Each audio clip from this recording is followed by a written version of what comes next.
부어 주시옵소서. 하나님, 우리는 호흡하며 또 살며 기동하며 살아가지만 그저 우리는 살 뿐인데도 하나님은 우리를 참 놓지 않으시고 우리가 앉고 일어서고 숨쉬는 것까지 모든 것을 주관하여 주신 것을 아버지 저희들이 알게 하신 것을 감사합니다. 하나님, 우리의 생명을 오늘도 연장시켜 주시고 하나님의 은혜를 저희들이 이 은혜를 모르는 많은 사람들을 위해서 전하게 하시고 또 그 주님의 은혜를 모르는 자들을 위해서 우리가 기도하는 그러한 사명이 있기에 오늘 또 우리에게 생명을 연장해 주신 줄 믿습니다. 하나님, 오늘도 그러한 은혜를 받아서 이 귀한 시간에 하나님의 그 놀라운 은혜가 부어질 수 있도록 우리에게 허락하여 주시옵소서. 하나님 아버지, 우리 연로하신 유일수 성도님을 붙들어 주시고 사랑하는 딸이 이제 연로하여 혼자 계시나 주님이 늘 품어주시고 하나님의 그 은혜를 받고 구원받은 그 영혼으로서 하나님 눈동자처럼 지키신 것을 믿고 감사합니다. 하나님, 주님이 부르시는 날이 언제일지는 우리는 아무도 모르지만 하나님의 우리 유일수 성도님도 주님의 그 빛나는 보좌에 이미 예비하시고 주님이 평안히 하나님 불러주실 것을 믿고 하나님 그 때까지 사랑하는 딸이 강건하다 하나님 모든 교회와 또 자손들 위해서 기도의 사명을 다 마칠 때까지 하나님 쉬지 않고 일하신 주님을 찬양합니다. 하나님, 또한 이렇게 저희 아버님이 소천하셔서 이렇게 상을 당하게 하시고 또 이 슬픔을 서로 나누는 성도들 귀한 마음을 받아주시고 하나님의 은혜가 넘치게 하여 주시옵소서. 이 시간 목사님 말씀이 우리에게 그 말씀이 우리 마음에 깊이 새겨져서 또 위로받게 하시고 하나님의 뜻이 무엇인지 분별하여서 그 말씀대로 살고자 우리가 힘쓰는 저희 삶이 되게 하시고 이 시간 하나님께 많은 영광을 드리기를 원하며 예수님 이름으로 기도합니다. 아멘.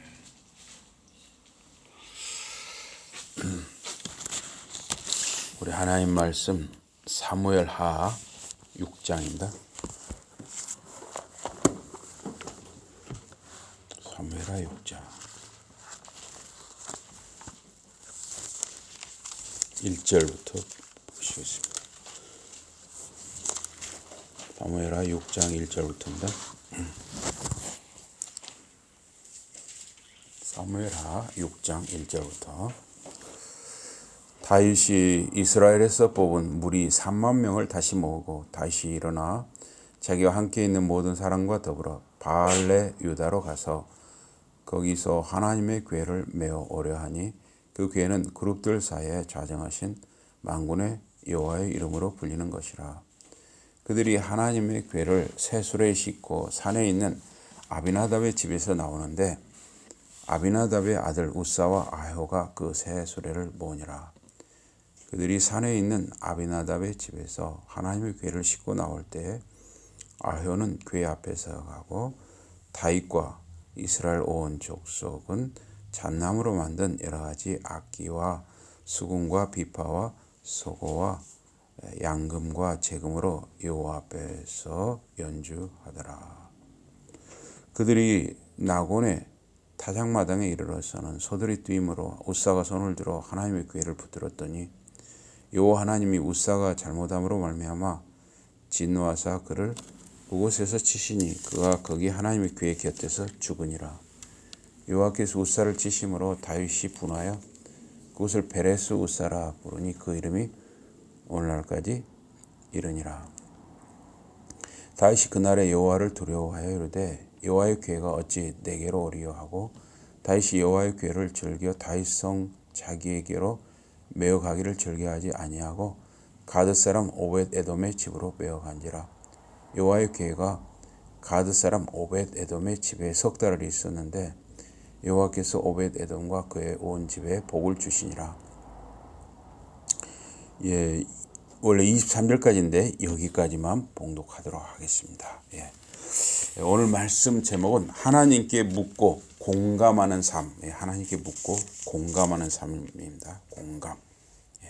이 공감이라는 것은 서로가 느끼는 것이죠. 상호간에 느끼는 것. 하나님과 우리 신자가 서로 느끼는 것. 또 우리 신자와 신자 사이에 서로 느끼는 것. 또 가족끼리 서로 느끼는 거죠. 또 이제 느낌으로 끝나는 게 아니라 그 속에 이제 이해까지 포함이 되는 것이죠. 이 사무엘하 6장은 두 가지 주된 주제를 담고 있습니다.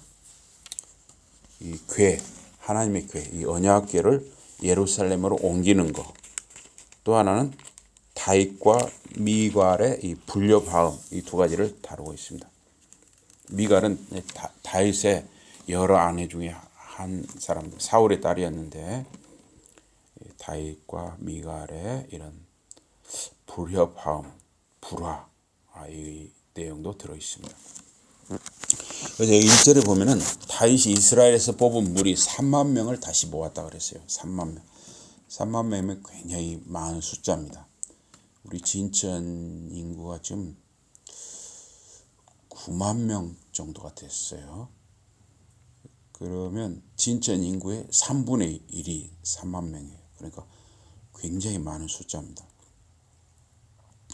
그리고 일개 사단, 군대 일개 사단이 한 2만 명 정도랍니다. 그러니까 이 사단 병력보다 훨씬 많은 거죠.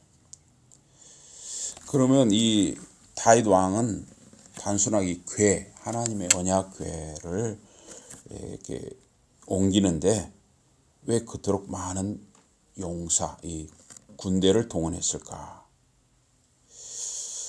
그 힌트로 이 사무엘하 그 앞장 5장의 17절 이하에 보면 블레셋 사람들, 그 이웃 나라 블레셋 사람들이 침공하는 것이 나옵니다. 그래서 사무엘하 5장 17절에서 25절에 보면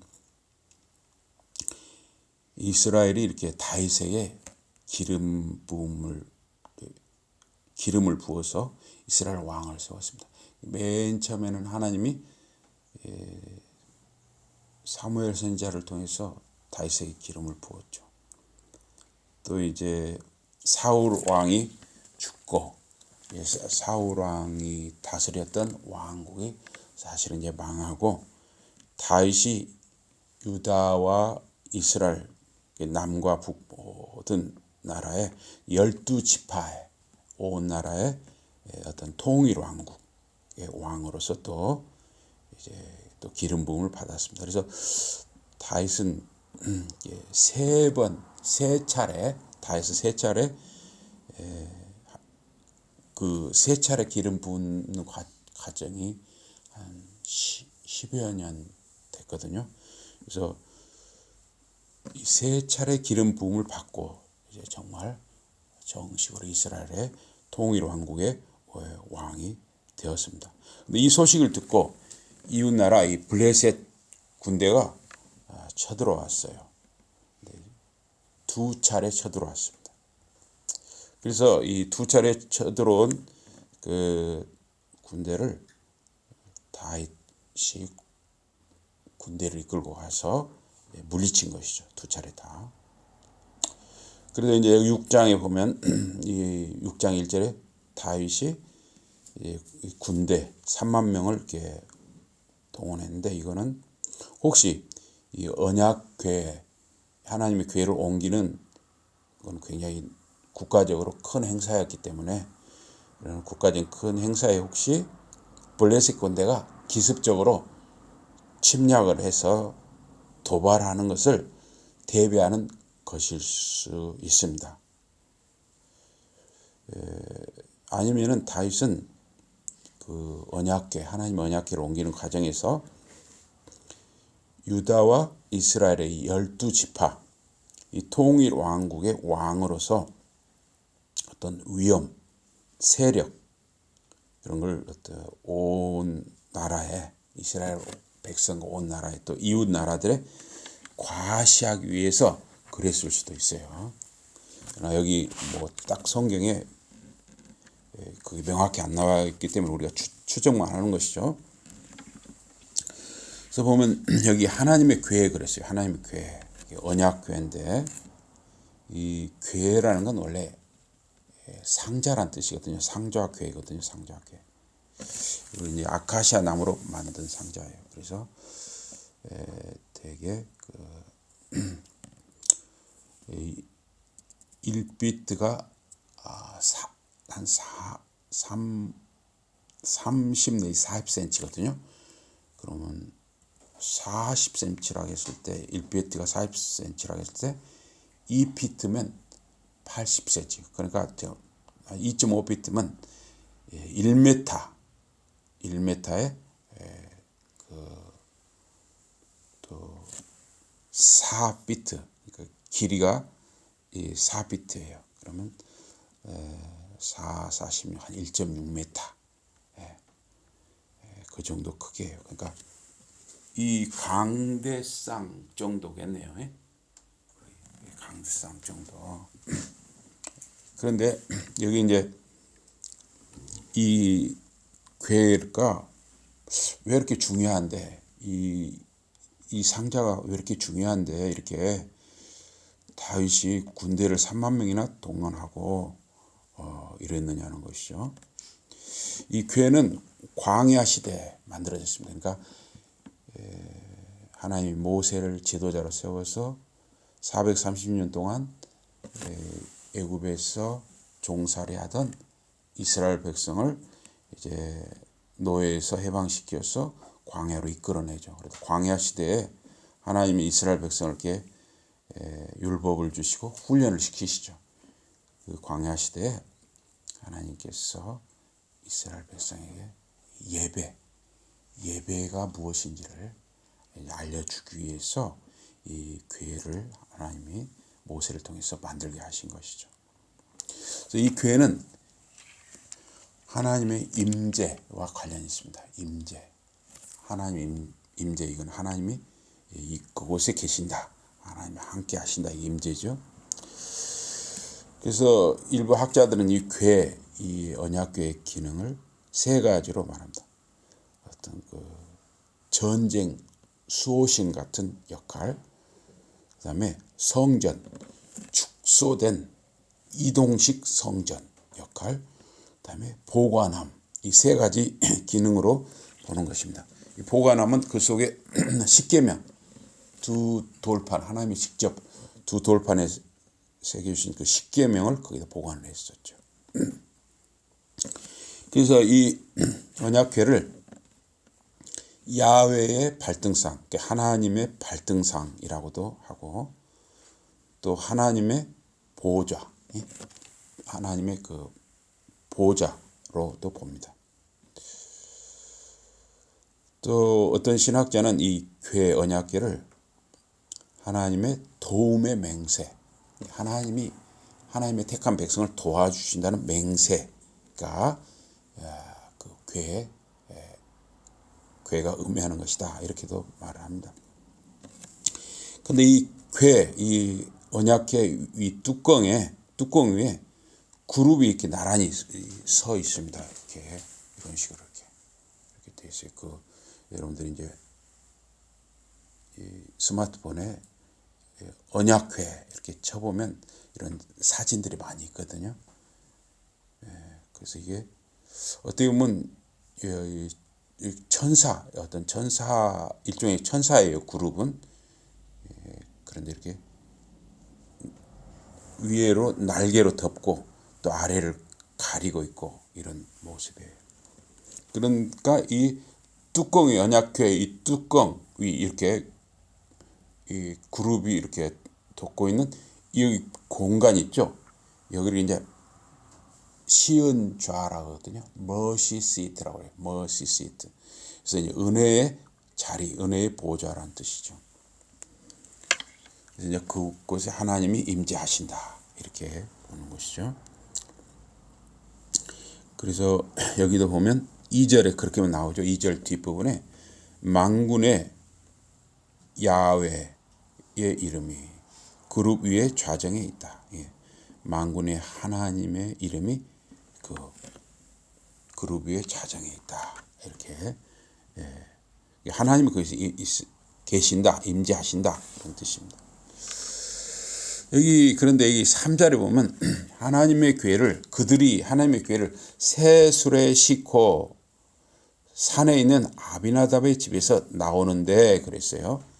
아비나답의 아들 우사와 아효가 그 새 수레를 모으니라 그랬습니다. 그래서 이 수레라는 것은 영어로 카트거든요. 우리가 그 마트에서 모는 것도 이렇게 카트라고 하잖아요. 짐을 실어서 이렇게 짐을 나르는 도구가 이 카트죠. 이 수레는 그 언약궤를 옮기기 위해서 이 새 수레를 만든 것이죠.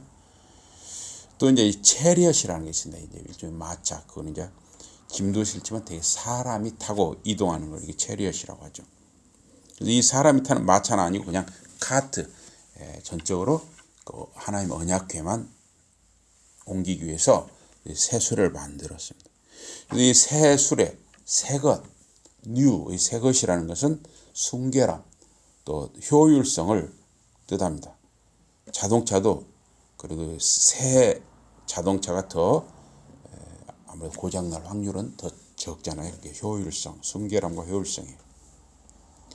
그런데 하나님의 언약궤를 실어나는 것은 이 수레에다가 실어나르는 것은 법에 맞지가 않았습니다. 하나님께서 모세를 통해서 이 언약궤를 실어나를 때, 옮길 때, 그 옮기는 규칙을 정해 주셨어요.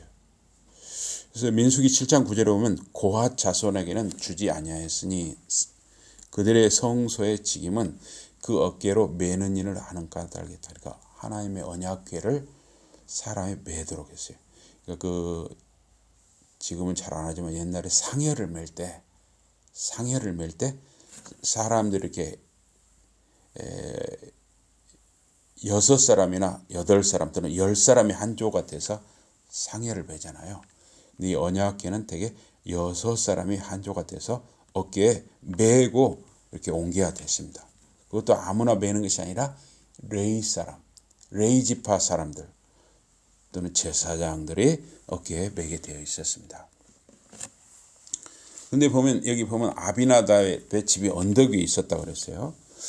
그래서 아비나답의 집이 언덕 위에 있었다 하는 것은 되게 어떤 그 예배드리는 장소는 높은 장소에 있었어요. 되게. 그래서 아마 거룩한 장소였을 것이다. 이렇게 추정을 하기도 합니다.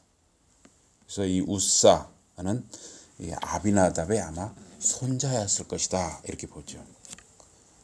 그러니까 이제 이렇게 해서 아효가 아마 앞에서 소가 끄는 수레를 이렇게 고삐를 잡고 가고 우사가 이제 수레 옆에서 이제 궤가 혹시 어떻게 되는가를 이렇게 살피면서 이렇게 간 것 같습니다. 그러니까 이제 사람들이 완전히 좀 축제예요. 하나님의 궤는 하나님의 임재의 상징이었기 때문에 국가적으로 큰 행사였고 그동안에 이것을 블레셋 군대한테 전쟁에 져서 빼앗겼었어요. 그래서 20여 년을 이게 제자리에 있지 못하고 블레셋 사람들의 손에 또 들어갔다가 이런 식으로 이 언약궤가 제자리에 있지 못했던 것이죠. 그리고 사울이 왕으로 있을 동안에 그 언약궤를 제자리에다 옮겨놓는다 이런 데 신경을 안 썼어요.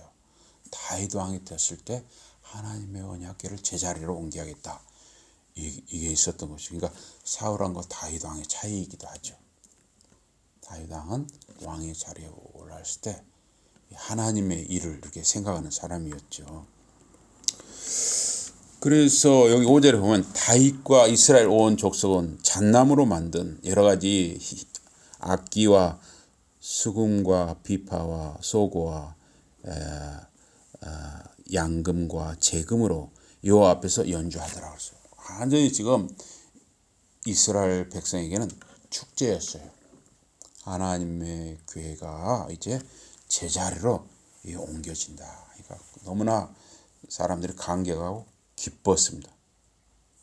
굉장히 좀 막 군대가 3만 명이니까 일반 백성들도 또 그 정도 수만 명이 모였을 수도 있죠.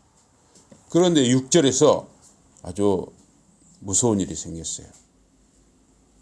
그들이 나곤의 타작마당에 이르러, 이 나곤의 타작마당 그 어떤 콩이라든가 지금으로 하면 곡식을 이렇게 터는 거죠. 소나 나귀가 밟아서 털거나 아니면 사람이 이렇게 두들겨서 털거나, 일종의 지금으로 하면 방앗간 같은 역할을 했어요. 근데 나곤의 타작마당에 이르러서 소들이 뛰니까 모르겠어요. 그게 땅이 좀 울퉁불퉁했는지. 그러니까 소들이 뛰니까 어째요? 소가 한 마리가 끈 것이 아니라 두 마리나 세 마리가 이 소리를 끌었다고 봐야죠. 그러니까 우사가 그 괴가 땅으로 떨어지려고 그러니까 우사가 얼떨결에 손을 들어서 그 하나님의 괴 언약궤를 붙들었어요. 이거는 이제 인간적으로 보면 내가 또는 어떤 다른 사람이 우사 입장이라도 아이고 하나님의 괴 소중한 것이 땅에 떨어지면 안 되죠 하고 무심코 이렇게 잡았어요. 그런데 실제로는 여호와 하나님이 우사가 잘못함으로 말미암아 진노하사 그를 그곳에서 치시니 그가 거기 하나님의 궤 곁에서 죽으니라. 우사가 즉사해 버렸어요. 이런 무서운 일이 일어났습니다. 그분은 우사가 이렇게 궤를 잡은 거, 하나님의 언약궤를 잡은 것이 죽을 죄이냐 하는 것이죠. 우사를 징계했지만은 사실은 우사 개인이 아닌 그 지금 옮기는 방법이 잘못됐잖아요. 레인 제사장이 어깨에 메고 옮겨야 되는데 그 법대로 안 하고 수레를 썼어요. 그러면 왜 수레를 썼을까?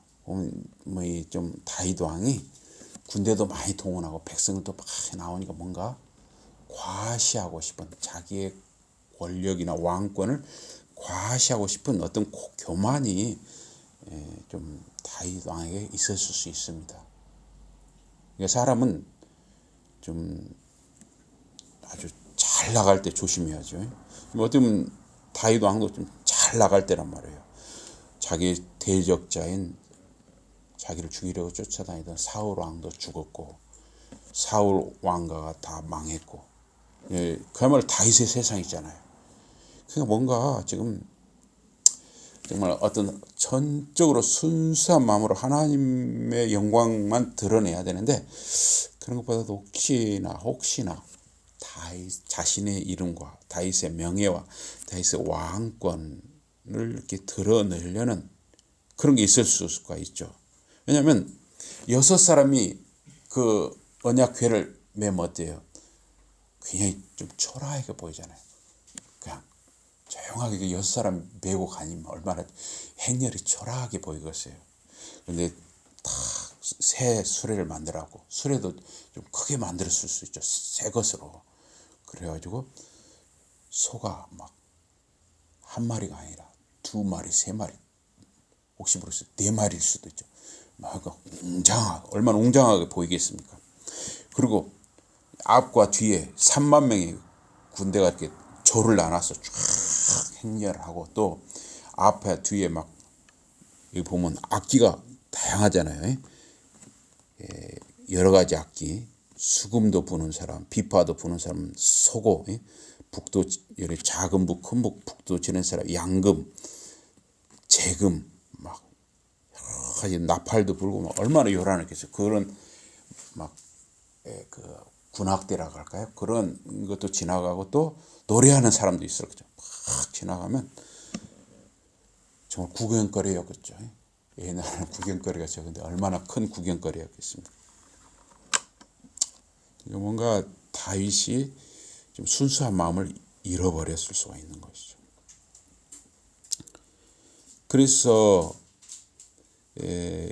이 우사라는 한 개인을 징계했다기보다도 그러한 불법, 하나님이 하라고 하는 대로 하지 않은 것, 또 하나님께 물어서 이런 하나님의 궤를 옮기려면 어떻게 해야 될까요? 이렇게 하나님께 묻고 겸손하게 기도하는 이런 과정이 없는 것이죠. 그래서 다윗과 이스라엘을 징계했다, 경고했다 이렇게 볼 수 있는 것입니다. 그래서 이 괴가 수레에서 땅에 떨어지는 것은 그 불법적인 운반 행위를 멈추게 하려는 하나님의 뜻이었다 이렇게 할 수가 있습니다.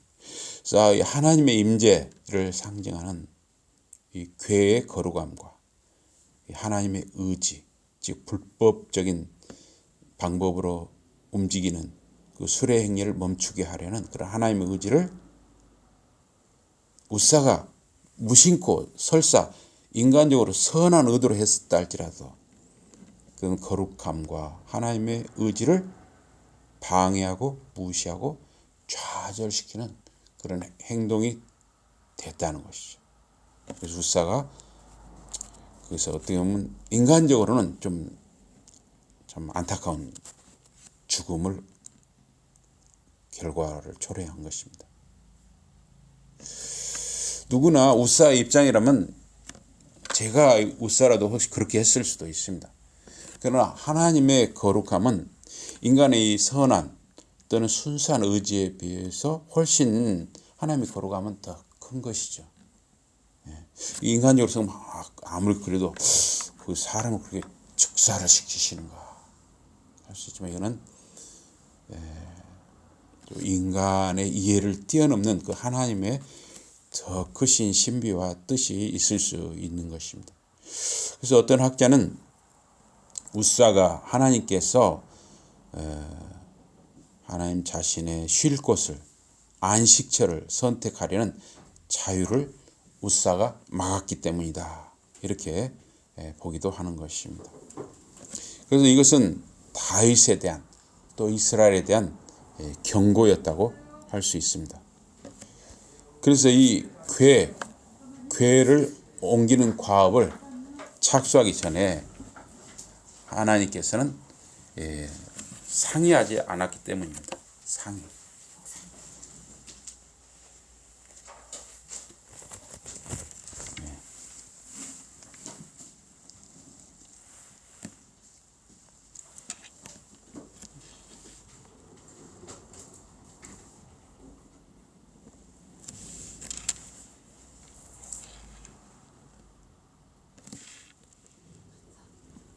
그래서 우리가 특별히 어떤 일을 할 때,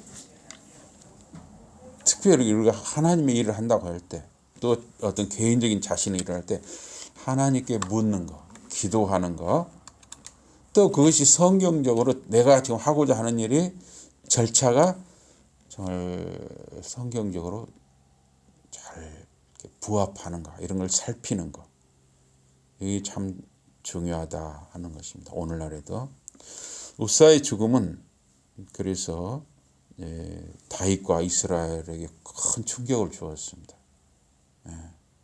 그래서 군대를 3만 명 이렇게 동원하는 것보다도 더 중요한 것, 더 큰 일은 하나님께 그 뜻과 방법을 묻는 것이었다 하는 것입니다.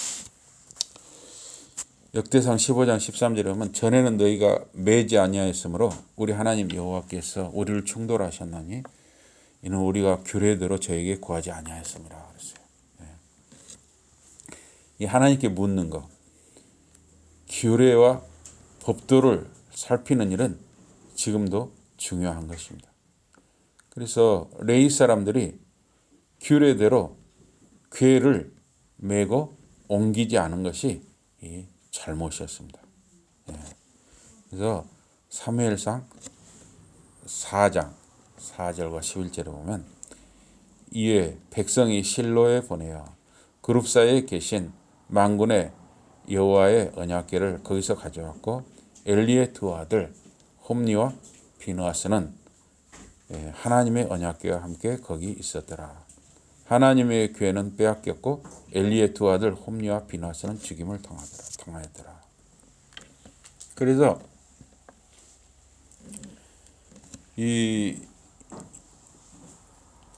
그 엘리 제사장 때 이 실로에서 이 하나님의 언약궤를 전쟁터로 옮겨갑니다. 블레셋과 이스라엘이 싸우는데 이상하게 이스라엘 군대가 블레셋 사람들한테 전쟁에서 지는 거예요. 아, 우리가 이 언약궤가 지금 우리 전쟁터에 있으면 우리가 이길 텐데 언약궤가 지금 우리한테 없으니까 지는가 보다 해가지고 언약궤를 전쟁터로 옮겨옵니다. 근데 옮겨올 때 누가 옮기냐면 홈리와 비느하스가 옮겨요. 근데 여러분 홈리와 비느하스가 어떤 사람들인지 여러분 기억나십니까? 네. 예, 한번 설명 한번 해보십시오. 나쁜 녀석들인데. 예, 그렇습니다. 아주 나쁜 놈들이죠. 엘리의 두 아들들, 제사장들인데 그 백성들이 하나님께 이제 제물로 드리려고 소고기나 이런 고기를 삶는 거 이런 것을 생고기를 먹고 싶다 고 육회로 먹고 싶어 가지고 막 자기들이 뺏어가기도 하고 또 그 성막 장막에서 시중 드는 여인들을 자기들 잠자리에 동원하고 이렇게 해서 이거는 홈리와 비느하스가 하나님을 멸시하는 행위였던 것이죠. 그리고 엘리가 이것을 정말 아주 강경하게 홈리와 비느하스를 막았어야 되는데 그냥 그러지 말라 하고 막 이렇게 약하게 했죠. 그러니까 하나님께서는 엘리에게 최종적인 책임을 물었던 것이죠. 그래서 그들의 나이든 아버지 엘리 제사장은 두 아들이 블레셋과의 전쟁에서 칼에 죽고 또 하나님의 언약궤가 빼앗긴 소식을 듣는 순간에 의자가 넘어져서 그의 목이 부러져서 죽었다 그랬어요. 굉장히 나이가 들고 눈도 잘 안 보이고 굉장히 비대했거든요.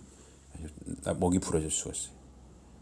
그래서 하나님을 멸시하고 공경하지 않는 집안이 일시에 그냥 망해버린 것이죠.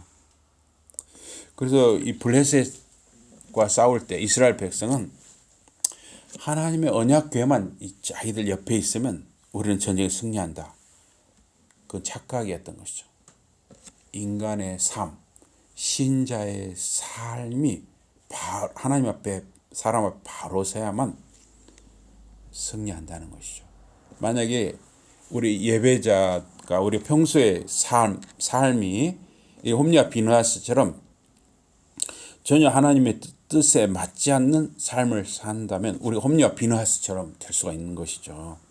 우리가 이 6일 동안에 이 세상에서 살 때는 우리 마음대로 우리 욕심대로 살다가 그냥 이 주일날 와서 이렇게 헌금도 드리고 또 예배했으니까 괜찮겠지. 참 조심해야 하는 것이죠. 그래서 특히 오늘날에도 신자, 특히 목회자나 교회 중직자는 하나님과 자신과 사람 앞에서 정말 진실하고 온전해야 하는 것이 정말 중요한 일이고 또 어려운 일이기도 합니다. 그러나 우리가 이걸 꼭 생각을 해야죠. 그래서 우사의 죽음에 다윗은 굉장히 당황을 했어요. 그래서 하나님께서 이거 수레로 궤를 옮기는 것을 하나님이 기뻐하지 않는구나 해가지고 이게 오벳에돔의 집에 딱 이제 궤를 보관을 하게 됩니다. 오벳에돔은 이방인이었다는 설도 있고 또 레인이었다는 설도 있어요. 그런데 어쨌든 오벳에돔의 집에 약 3개월 정도 그 궤가 있었는데 소문이 들리는 거예요. 다윗 왕의 궤까지도. 오벳에돔의 집이 그냥 온 집안이 자녀들 자손들까지 온 집안이 그냥 큰 복을 받았다. 이 소문이 들리는 거예요. 그러니까 또 다윗이 또 이 복을 좋아하는 사람, 다 누구나 복을 좋아하는데, 야, 이 오벳에돔이 이렇게 복을 받고 있는데 이거 안 되겠다. 빨리 이 궤를 옮겨야겠다. 제자리로 예루살렘이 제자리로 옮겨야겠다. 이런 다윗이 그런 마음이 생긴 것이죠. 이번에는 이제 연구를 한 거예요. 자신만 연구한 거 아니라 이제 그 율법을 잘 아는 사람들하고 연구를 한 거죠. 그래서 교회를 이제 정식으로 옮기게 돼요. 정식으로. 여기 13절에 보면 13절에 뭐라고 그러냐면 여호와의 교회를 이번에 이제 맸어요. 수레가 끈 게 아니라 그 규례대로 규칙대로 맸어요. 레이 사람들이 매고 6걸음을 갔어요. 이 얼마나 지금 조마조마하겠습니까? 한번 우사가 죽어버렸잖아요. 그러니까 이 교회를 맨 사람들도 이건 잘못하면 우리도 죽는 거 아니냐 하고 조심히 한 발 괜찮았어? 2발 괜찮았어? 3발 살았네. 4발 살았네. 5발 6발 아이고 살았다 하고 6발 하고 아마 계속 메고 서 있었는지 아니면 땅에다 일단 내려놓고 했는데 그러고 나서 뭐냐면 다윗이 소와 살진 송아지로 제사를 드렸다 그랬죠. 그래서 여기 다윗이 소와 살진 송아지로 제사를 드리는 다윗이 직접 제사를 드렸다는 뜻보다는 거기에 제사장들, 레위인들이 많이 있었겠죠. 그 사람들이 제사를 드렸는데 총 책임자, 감독자가 다윗이니까 다윗이 소와 살진 송아지로 제사를 드렸다 이렇게 표현했다고 볼 수가 있습니다. 그래서 이제 됐다 이거죠. 이 궤를 이렇게 해서 이제 또 제사를 드리고 이제 계속 메고 옮겼겠죠. 그러니까 이 14절을 우리 같이 한번 읽어보겠습니다. 시작. 다윗이 여호와 앞에서 힘을 다하여 춤을 추는데 그때 다윗이 배 에봇을 입었더라. 그러니까 이거는 제사장이 입는 에봇이거든요. 다윗도 아마 그런 제사와 행사의 총 책임자로서 배 에봇을 입었을 수 있습니다. 그래서 온 이스라엘 족속이 즐거이 환호하며 이제 기뻐하고 소리를 막 지르면서 나팔을 불고 여호와의 궤를 메어오니라 그랬어요. 그렇게 이제 성공적으로 궤를 메어 가는데 16절부터 23절에 보면 이제 사울 다윗과 다윗의 아내인 사울 사이의 에피소드랄까 그걸 이야기를 하고 있습니다. 그래서 이 다윗이 너무나 깊어서 막 춤을 추었어요. 그 춤을 추니까 얼마나 막 그 황홀경에서 춤을 췄는데 다윗이 옷이 막 다 벗겨질 정도로 춤을 춘 거예요. 그래서 이게 속옷을 입었는지는 모르겠어요. 그런데 속옷을 안 입었으면 많이 나체로 춤을 추었을 수도 있어요. 아니면 속옷만 입고 겉옷은 다 벗겨졌는지 모르겠어요. 그 정도로 기뻐서 춤을 췄어요. 그런데 16절에 보면 사울의 딸 미갈이라고 했죠. 다윗의 아내라고 않고 사울의 딸이라고 했어요. 이것도 의미가 있는데 미갈이 창으로 내다보면서 다윗 왕이 여호와 앞에서 뛰놀며 춤추는 것을 보고 그 마음속에 그를 업신여겼다. 멸시했다는 겁니다. 왜 그랬냐면 이 미갈은 사울의 딸은 게 공주로 자랐잖아요. 어려서부터 공주로 커가지고 이 자기는 왕가의 귀족이잖아요. 귀족으로서 품위와 채통을 지켜야 한다. 이런 게 들어있는 것이죠. 근데 다윗이 지금 큰 나라의 왕 12지파 통일 왕국의 왕으로서 왜 품위와 체면, 채통을 안 지키고 저렇게 옷이 다 벗겨지도록 좀 뭐하는 짓이냐 이거죠. 그렇게 생각을 했어요. 그런데 뭐라고 그러냐면 21절에 다윗이 미갈에게 이르되 그거 다 읽어보실까요? 21절 다시 시작. 다윗이 미갈에게 이르되 이는 여호와 앞에서 한 것이니라 그가 내 아버지와 그의 온 집을 버리시고 나를 택하사 나를 여호와의 백성 이스라엘의 주권자로 삼으셨으니 내가 여호와 앞에서 뛰놀리라.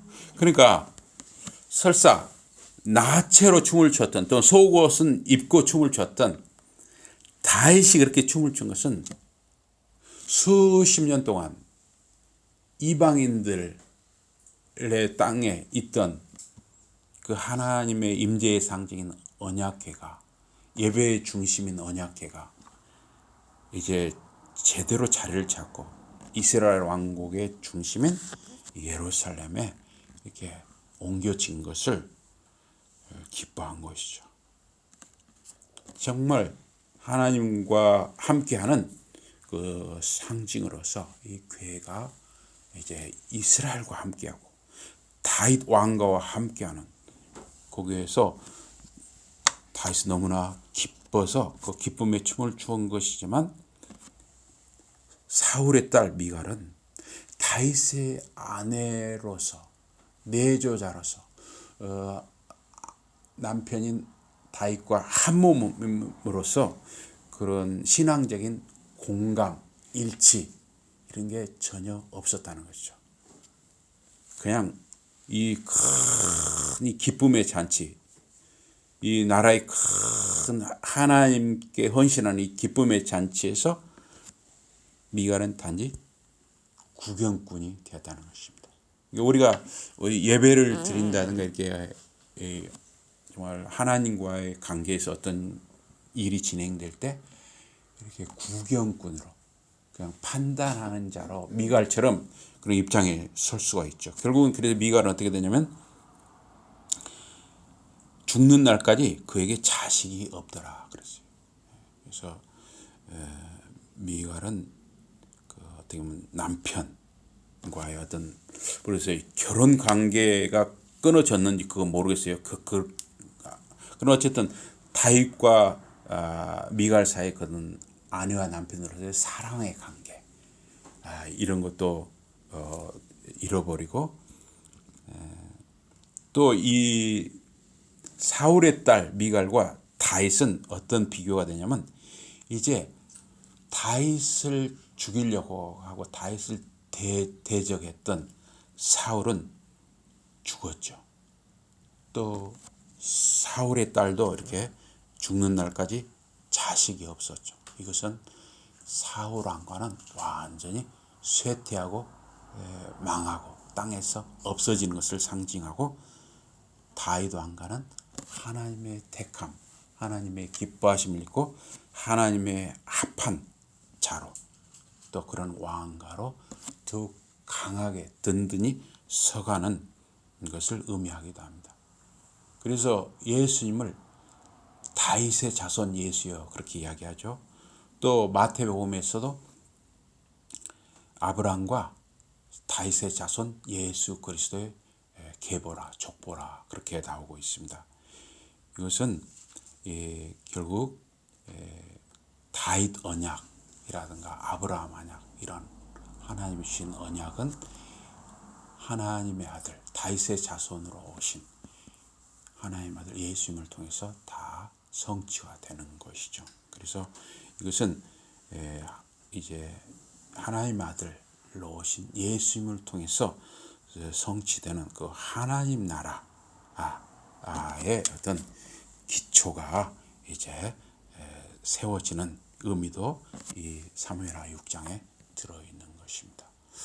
그래서 여러분과 저는 개인적인 어떤 일을 진행한다든가 또 하나님과의 관계에서 어떤 일을 항상 진행하고 시작할 때는 먼저 하나님께 묻고 기도하는 것, 그다음에 그 절차와 방법이 정말 하나님께 합한 것인가, 말씀에 부합한 것인가 이런 걸 살피는 것.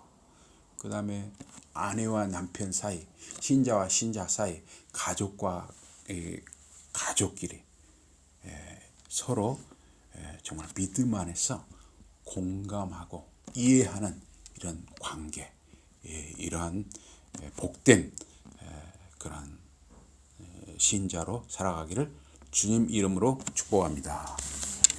기도하겠습니다. 하나님 아버지 감사합니다. 정말 오늘 본문을 통해서 저희들이 항상 무슨 일이든지 정말 하나님께 묻고 또 살피는 저희들이 되게 해주시고 항상 가족 간에나 신자들 간에 서로 공감하고 이해하는 믿음 안에서 공감과 이해가 있는 그러한 삶을 살게 해 주시옵소서.